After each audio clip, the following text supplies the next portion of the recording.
Praise the Lord.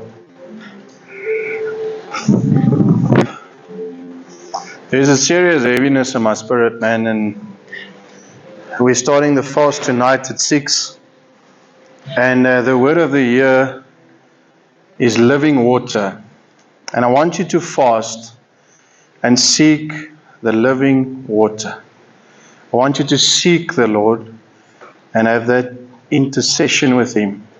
These 3 days that we're going to fast, I'm doing water fast. You don't have to do it that strict. I'm doing water fast and I'm only eating again Wednesday night after 6 or Thursday morning. But it's because I'm serious about what the Lord is busy with. This church in particular, we're going from glory to glory. The Lord says He takes us from glory to glory.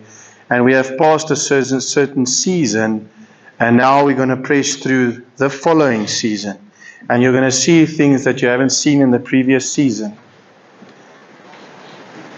I'm really excited about that. So I want to share with you vision this morning. It's a bit difficult because I'm cut on time. So I'm going to try. I'm really going to try. So we need vision, because if we don't have vision, we perish. If we don't have vision, we don't have direction. If we don't have vision, we don't know what we're doing.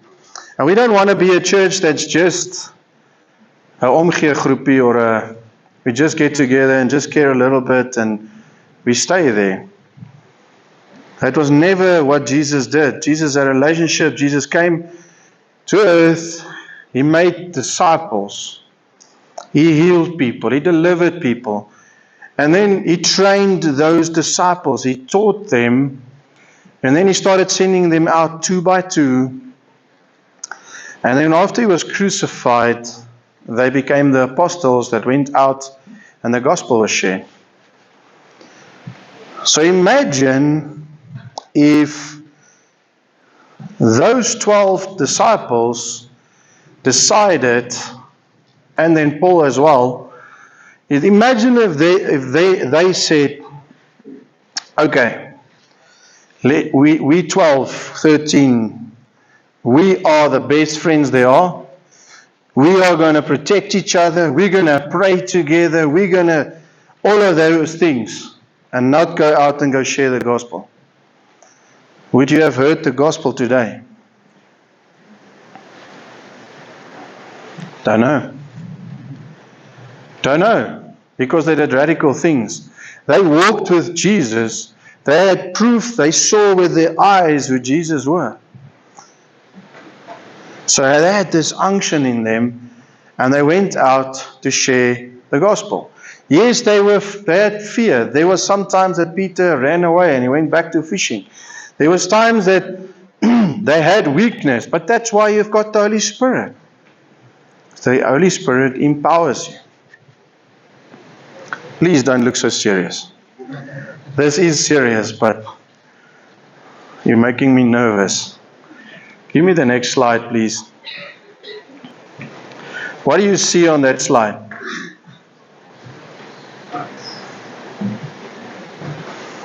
Some say stars, some say lights.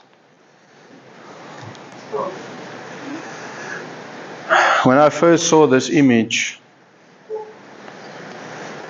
the Lord showed me we are the light in this dark world. We are the light. And I'm sharing vision. This is spiritual. We'll get to some physical things. But you need to understand this vision is a spiritual vision. It is a spiritual vision that will manifest in the physical. So all of these stars, is it built around one man? Is it built around the pastor? Is it built around the youth leader? Is it built around the worship team? Is it built around whomever? No. They are the light because Jesus enabled us to be the light, and we need to be the light in the darkness. We, the church, need to be able to walk out there and be the light wherever we are. We need to go out there because this world is dark, family. And we cannot ignore the issues. We cannot ignore the things that is happening. There's so many fights between feminism and abortions. And I Googled something. I asked, because we baptize a teenager, so I asked if it's legal to baptize a teenager. I Googled it. It is not legal to baptize without a signed form, but it's legal for that teenager to have sex on 12 years old, to have an abortion at 12 years old, so no, without permission of the parents. It is legal for them.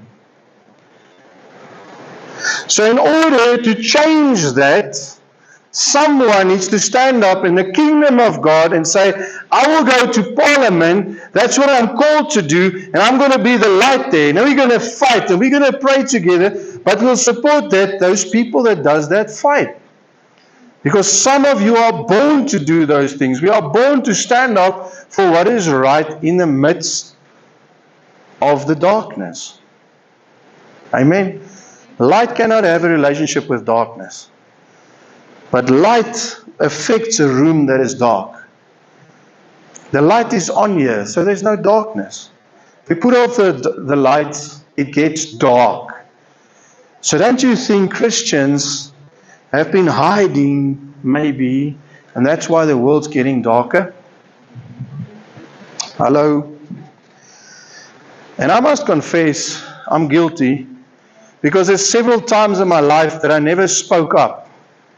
There's several times in my life I did not speak up, because I was unsure who I am in Christ. I was unsure. I was not sure if I say this and if I was challenged here, what would be my response? So if you are there, it's okay, but it's not okay to stay there.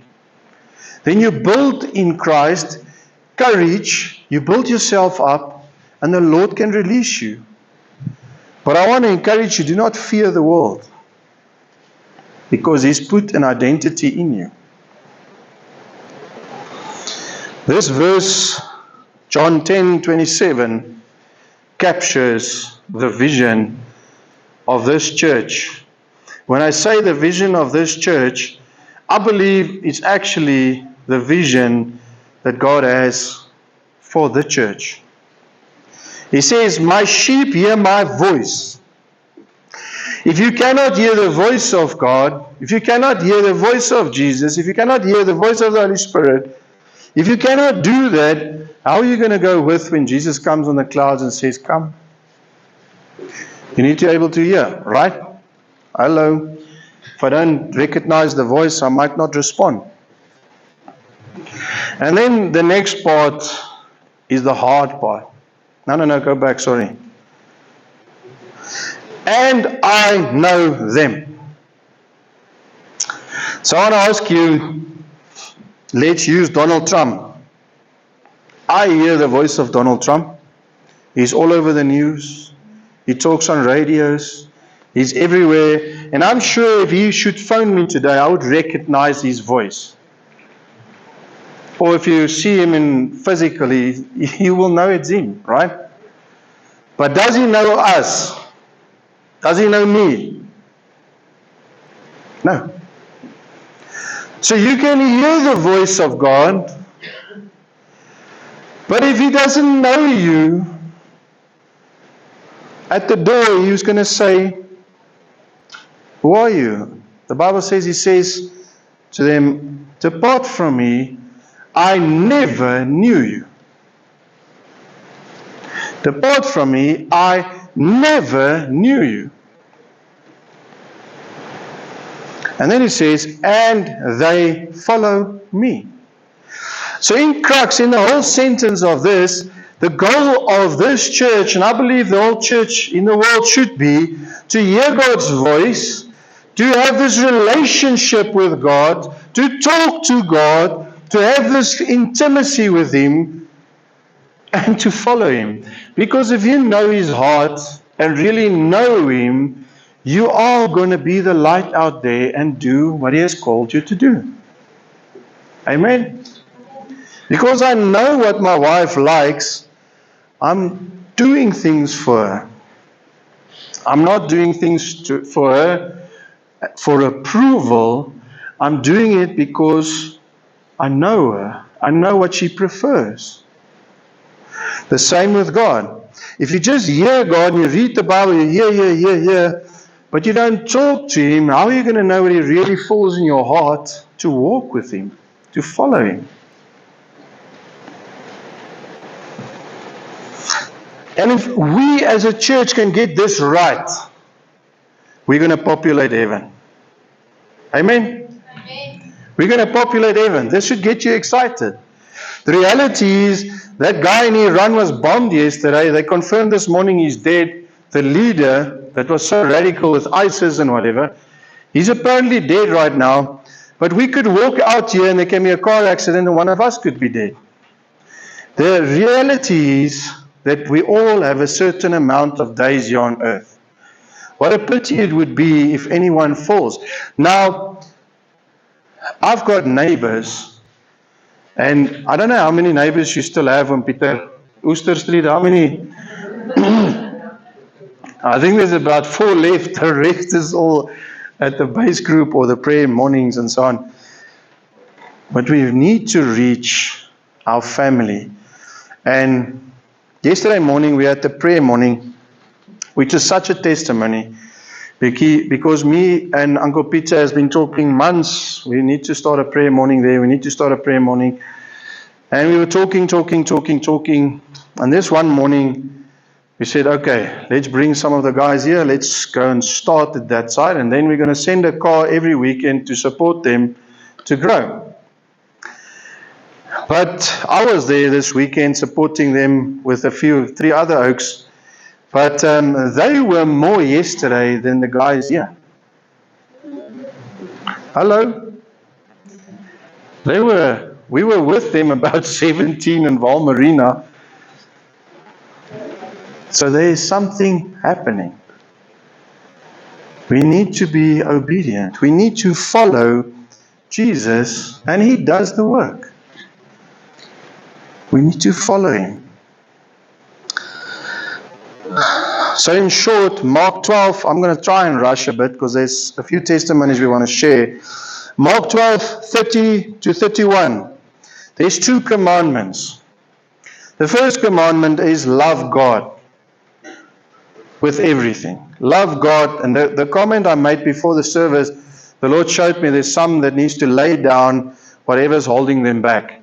And it's not to say that the Lord is going to not give it to you. He gave Isaac back to Abraham. And He provided for him. But it's a battle we have in the flesh. So God says, all I want is for you to love me. All of these people, Abraham, Isaac, Jacob, they've been blessed. They've been blessed. God just wants us to love Him. And secondly, He says, you shall love the neighbors that you like. Hello? How many times do we want to love people that we qualify? Is it just me? There's some people in my life which I didn't like. But because I love God, God gave me a love for them, and they've become great friends of mine. Because you love God, God gives you the love. Men, you need to love God to fully love your wife. Otherwise, it's going to be a difficult life. You need the love of God. You need to understand the depth of the love. So that's why our slogan says, love God, love people, and then you will live in your purpose. Simple. So if that's all you remember today is love God, love people, and live with purpose. Because it ties back to the previous verse of John 10:27. Hear the voice, know them, relationship, love them, love God, and follow me. Because if you follow God, you're going to live in your purpose. Hello? Love God, love people, live with purpose. Matthew 28:19-20. He says, go therefore and make disciples of all nations. Does any one of you feel equipped to make disciples? Raise your hand. Okay, Desmond's up there. Karina's up there, Philip's up there. Did the disciples go out and make disciples before they spent time with Jesus? No. So listen to the whole verse. It says, baptize them in the name of the Father, Son, and the Holy Spirit, teaching them to observe all things I have commanded you. Observe. So Paul says, he doesn't say follow me. He says imitate. He says imitate me as I imitate Christ. So you're all at different phases. Some of you are babies, with respect, babies, and you need to still imitate someone, get to know, understand the characters, go through certain lessons which others has gone through, and they can show you and teach you. They can help you. There's sometimes we go through things and then someone asks me, I can't say I know how you feel because I haven't gone through it. But I know someone that has. Then I connect them so that they can talk. I connect them.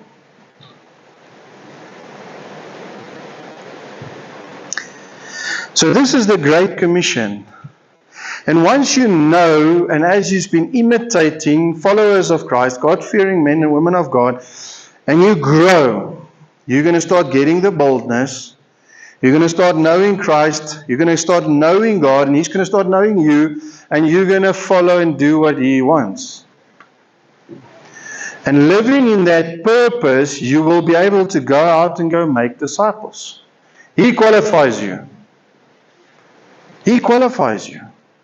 And if you ever struggle, my favorite verse is Matthew 6:33, is first seek the kingdom of God and His righteousness, and all other things will be added unto you.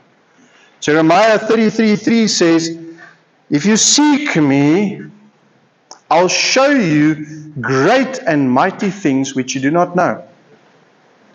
The Holy Spirit will reveal things to you. But it's not going to be on your couch at home watching TV. Yesterday we were invited to a birthday party, and now my daughter only has this one girlfriend at school, and this girl is 9 years old yesterday. So I'm like, baby, when I'm preaching on Sundays, on Saturdays I want to isolate. I want to pray, I want to prepare myself, and no, but it's important to Ava. And then I was thinking, okay, what is the opportunity? I want to connect with Willie, and I want to spend some time with Willie. So, okay, I'll go, but I'll go 2 hours, then I need to go back and prepare. And I go there, and someone else sits opposite me, which I have connected with 10 years ago. 10 years ago, plus. That's longer, 15 years ago. I don't know, somewhere there. It's a long time ago. And for an hour and a half, I had the opportunity to share the standard of the kingdom. And for an hour and a half, I could share with him there's a difference between relationship and religion. For an hour and a half, I could plant seeds for the kingdom. So there's opportunities. There's opportunities created. There's opportunities out there that we should go and take. And if you're afraid to go alone, take a brother with you. The disciples, when they were busy with training, Jesus sent 2. Later on, they moved alone, and sometimes they came together, and there was a picture. They worked together and separate. But if you're afraid in the beginning, go 2. Go 2. Have an intentional living of growing the kingdom, populating heaven. Populate heaven. How are we going to do this as a church? Acts 2:38 to 47 is such a profound, because this is basically the birth of the church. Then Peter said to them, repent and let every one of you be baptized in the name of Jesus Christ for the remission of your sins, and you shall receive the gift of the Holy Spirit. For the promise is to you and your children, and to all who are afar off, as many as the Lord our God will call. And with many other words he testified and exhorted them by saying, be saved from this perverse generation. Don't you think this letter might just be for our generation too? It's a black screen and we the white dots, we the light, we the salt. We are in a serious, perverse generation. Then those who gladly received the word were baptized, and that day there was 3,000 souls added to them. And they did what? Continued steadfastly in the apostles' doctrine.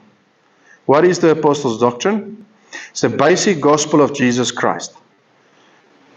They stick to that. It is not a place to have doctrinal fights around, is there rapture? When is the rapture? Is it in the beginning, middle, or end? What does it serve? It's not worth a fight. It's great to debate about it and chat about it. There's no fear with that. But it's not supposed to cause division in the church.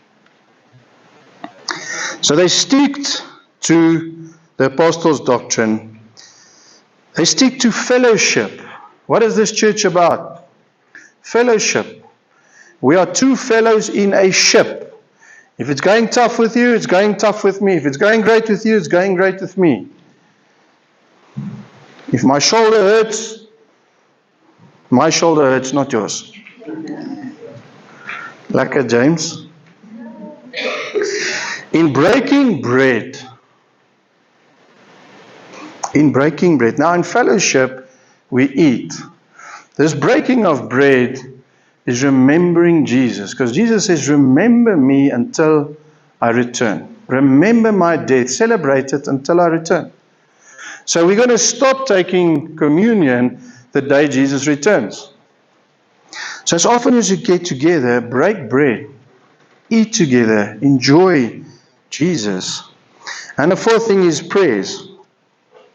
Then fear came upon every soul, and many wonders and signs were done through the apostles. Now that fear is an awe of God's glory. Now if you don't read the Bible, you won't understand what I'm saying.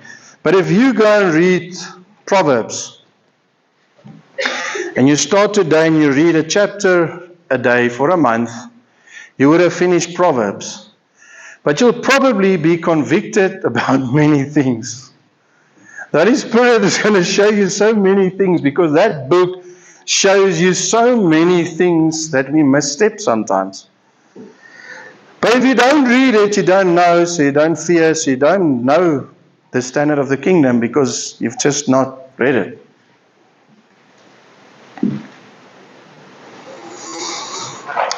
Now all who believed were together and all things in common, and they sold their possession and goods and divided among them as anyone had need.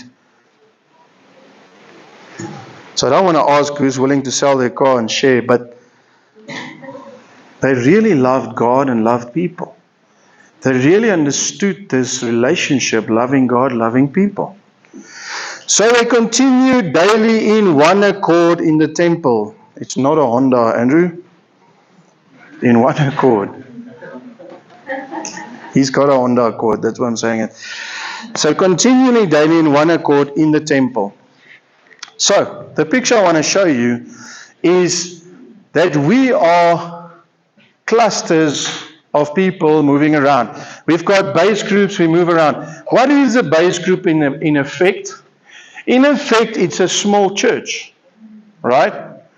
It's an intimate church. It's an intimate relationship. It is a small church. When we get together, we celebrate together, we receive instruction and teaching, and then when we go out. A Sunday is not everything. God says do not miss the gatherings. Don't miss the gatherings. So it's important that we have church on a Sunday, but the real church starts when we exit those doors. Because me and you, we are the church. And we live according to. And that previous verse said, teaching them to observe all things that I've commanded you. So in order to observe all things I've commanded you, your lifestyle should reflect who you're serving. Amen? That is what we as a church should strive for. And the Lord added to the church daily those who are being saved. Praise the Lord. If we do these simple things, the Lord will build the church. We will be instruments, we will be conduit in order for the Lord to flow. We still have a will. We have a will that we can block and we can say no and whatever. That's true. But if we are willing and we do these things, the Lord will add unto the church daily. The word of the year is living water. There will be fruit every month. Every month. So I just want to read our mission to you. Our mission is to ignite and empower believers to live their godly purpose. Baseline aims to be a planter of other churches and so doing spreading the kingdom of God in our nation.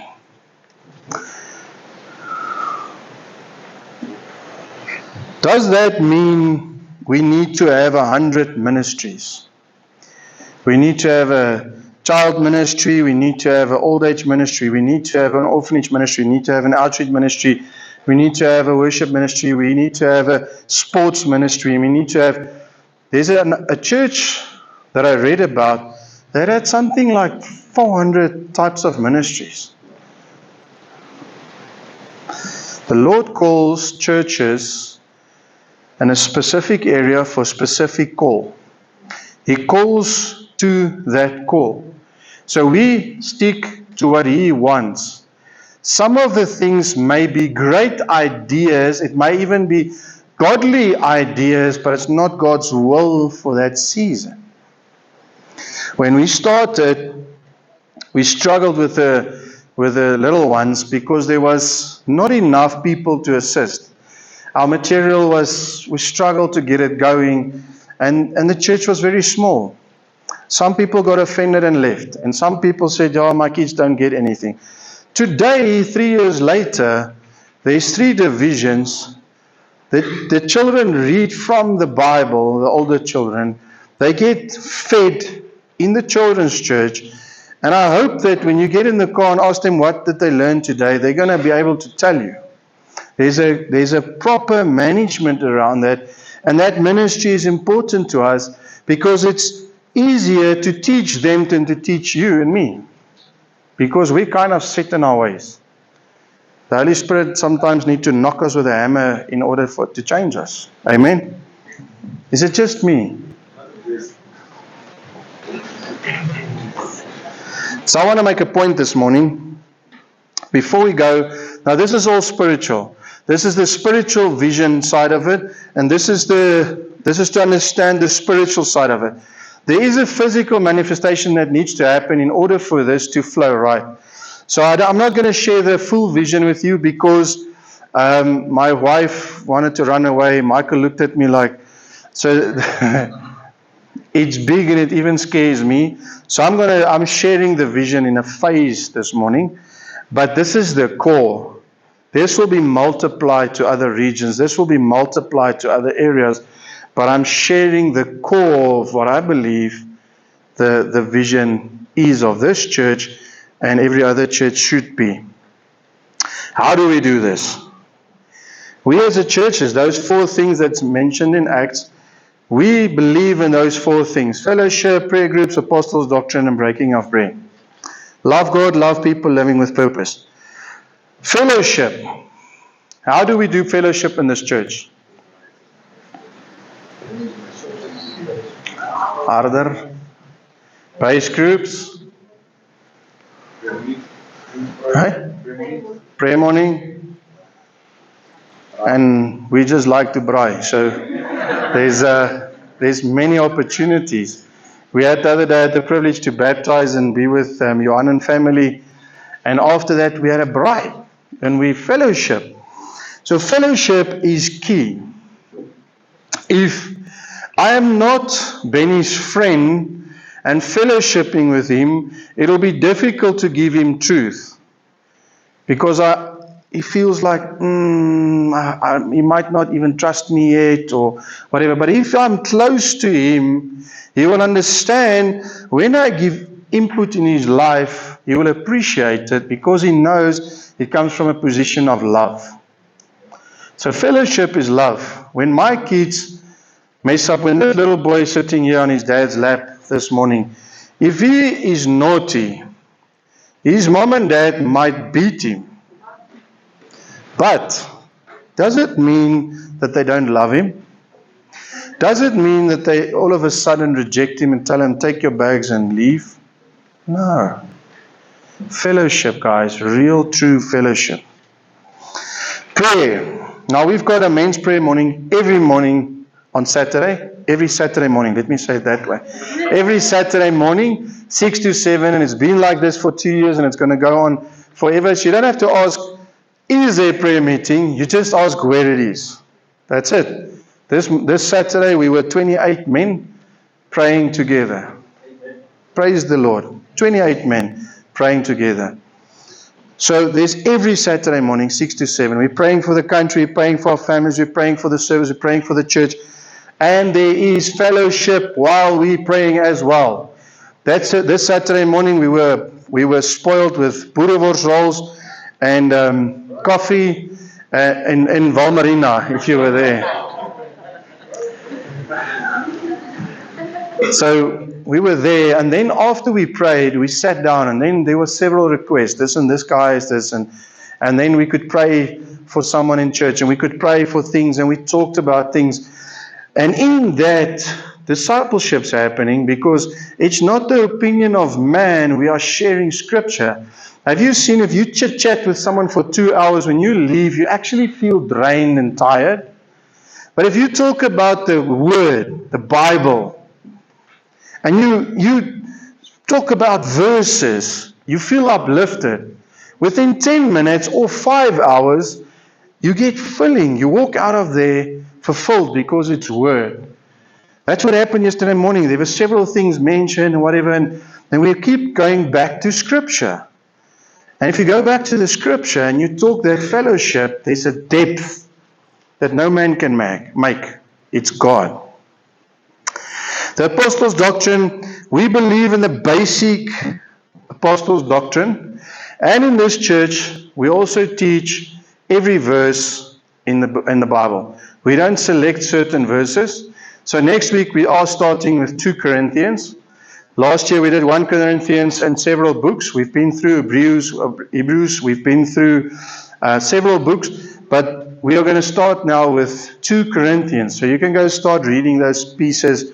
Study them, go through them many times, because we'll take chapter by chapter, verse by verse, and we don't say we only preach this. We preach all of it. We preach all of it so that you have a deeper understanding. You need to have the depth of the Word, of the doctrine. So basic doctrine is very important, and we also encourage that. We also do some studies where how to do Bible study. When I started preaching, it took me 80 hours for the first sermon. I didn't know how to study Bible. Pastor Janelle taught me and showed me. I've got a signal. My time is running out. I had so much prepared, but I'm trying. But we need to understand how to study the Bible, how to get a deeper revelation and have an understanding. And breaking of bread, remembering Jesus, and also eating with friends. If we eat together, that's fun. I'm always available. If you want to invite me, I'm always available. I think the last person that invited it was Chrissy and Harry. So I'm waiting. I'm open to anything. I heard Benny said he's going to invite me next, but I hope so. I'm not sure. But all of these things, the breaking of bread, the Apostles' Doctrine, the prayer groups, the fellowship, we as a church, as the vision, we bring the majority of that, the core of that, we do through base groups. What is a base group? We get together. It's a 10, 12, 15, 16 people coming together. We worship, we pray for one another, we dissect the Word, we listen to the Holy Spirit, we take communion together, we pray for one another, we love deeper than this. Because, face it, I'm standing here, I don't have time to love all of you at the same time. So, and I'm just one person. So that's why there's base groups, so that we can grow. There's several groups. Moenie laat sy huil nie, shame. Moenie stress nie. So that's base groups. And in saying that, there's 4 couples I've asked to come forward and give testimony. I want them to come forward and then testify of what did the base group, what difference did it make in their lives?